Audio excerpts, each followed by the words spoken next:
Hello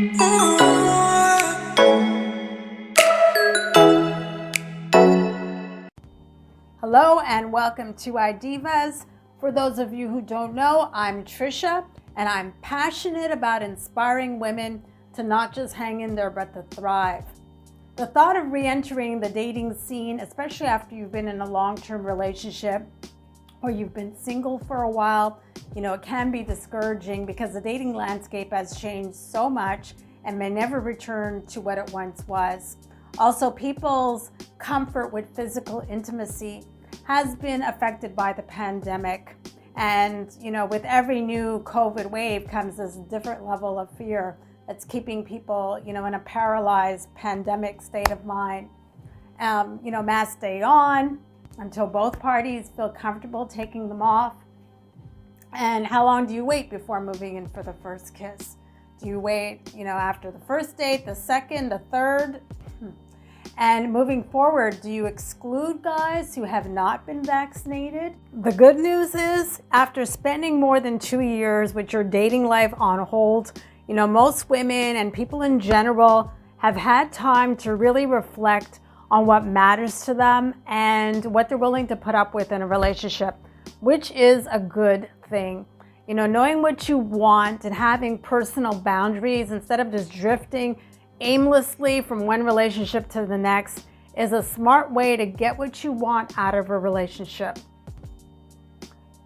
Putting COVID aside for a second here, adjusting to the rules of how dating now works can be tricky.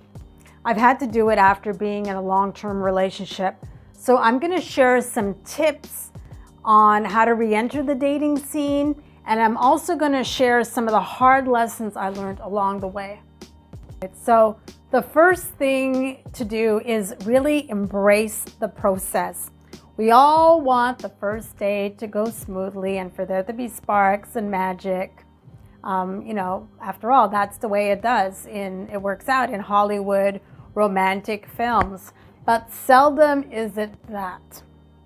And so we need to have a positive attitude towards taking a risk and responding to potential rejection appropriately. I fully believe that women should welcome and accept rejection with grace. Doing so saves you a lot of time and unnecessary pain and misery down the line. I know it can be hard to stay positive, especially after a man has ghosted you or has told you that he's just not into you.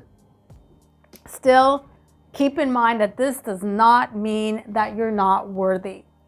It could, very well just mean that you're not the right woman for him. The average woman, believe it or not, wastes about 90 minutes per day on dating apps. That's because dating apps were designed to be addictive. And then you agree to meet the person, in person, that you're matched with, and the guy looks nothing like his picture. And that's happened to me. A guy was using a picture that was, I swear, about 30 years old. And when I met him, I was livid. The other problem is guys online lie about the line of work that they're in to impress women and get the date. And what's worse is a lot of guys have deep issues with women.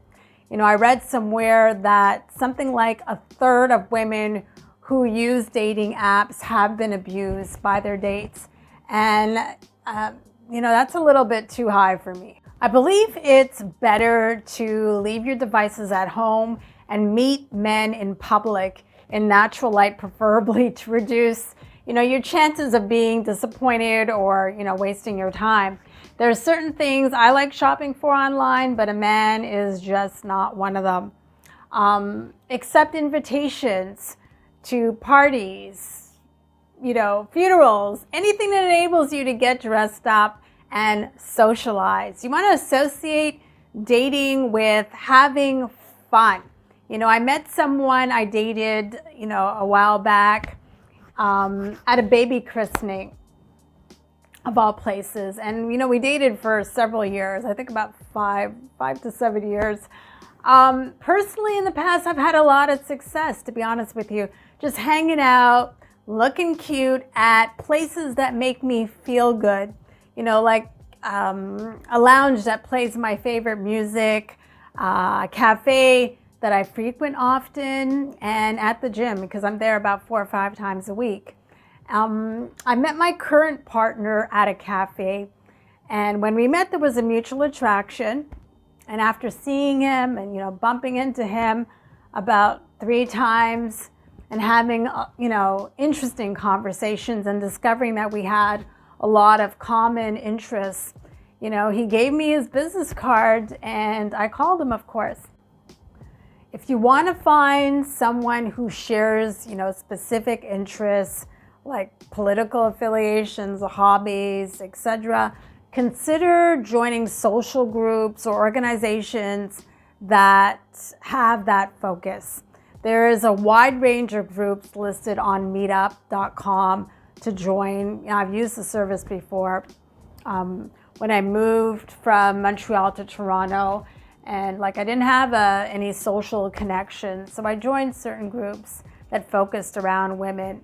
Anyways, while the groups are not for dating per se, I believe that a group is a more organic way to meet men with similar interests.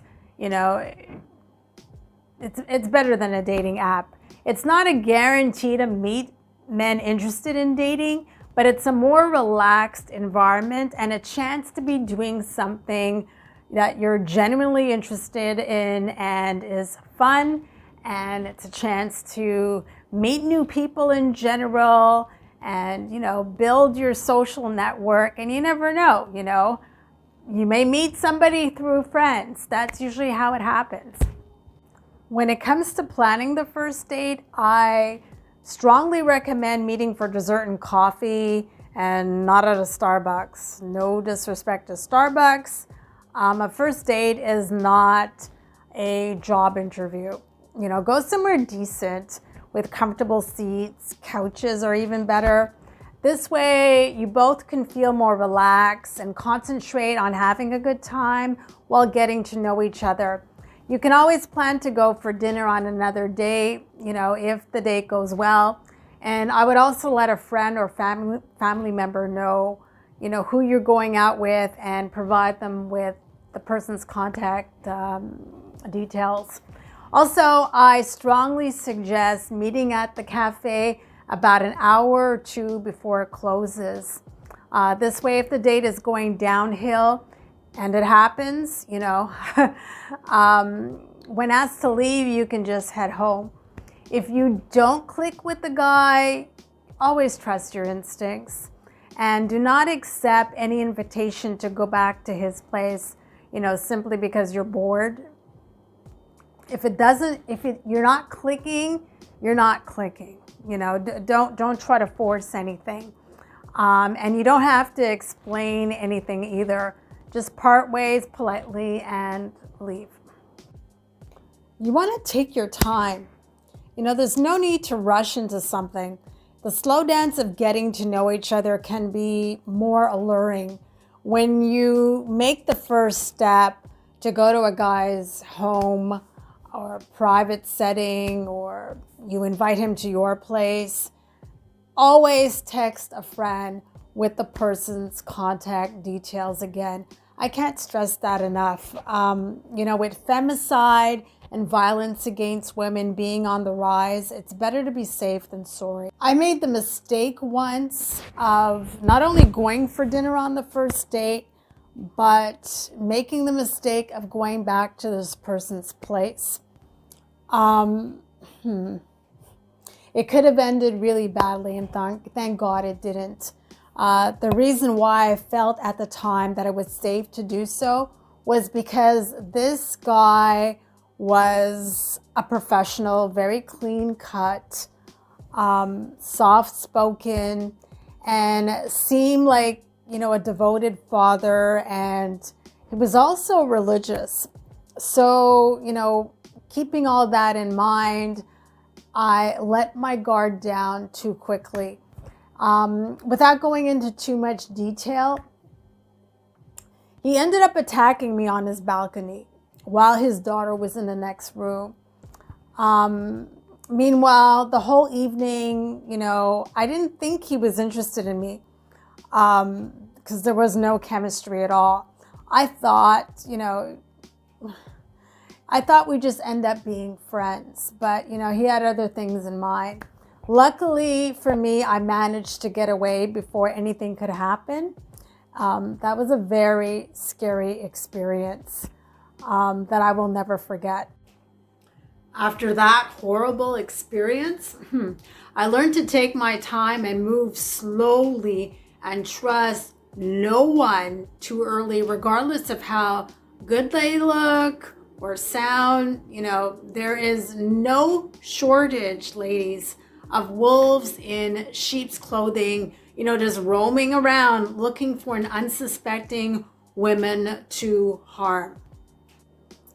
Finally, when re-entering the dating scene, you want to always practice safe sex. If you're on the pill, keep that little detail to yourself and use a safer sex barrier with everyone you're intimate with until you're in a committed relationship for several months.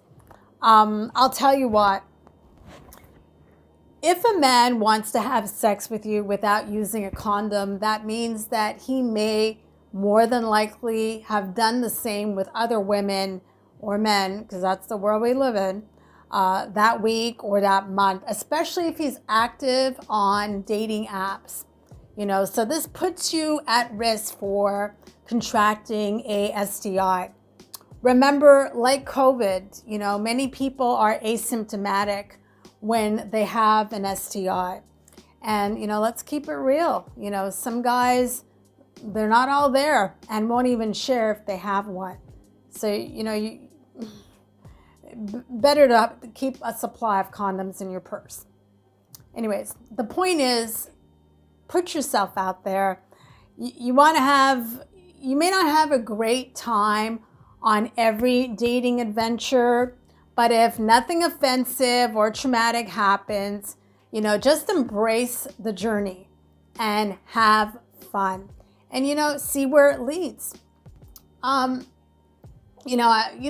free to share what dating has been like for you when you've re-entered the dating scene after a while, and let me know which tips from this video you plan on incorporating.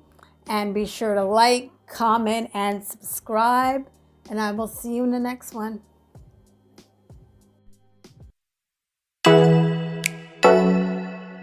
Oh.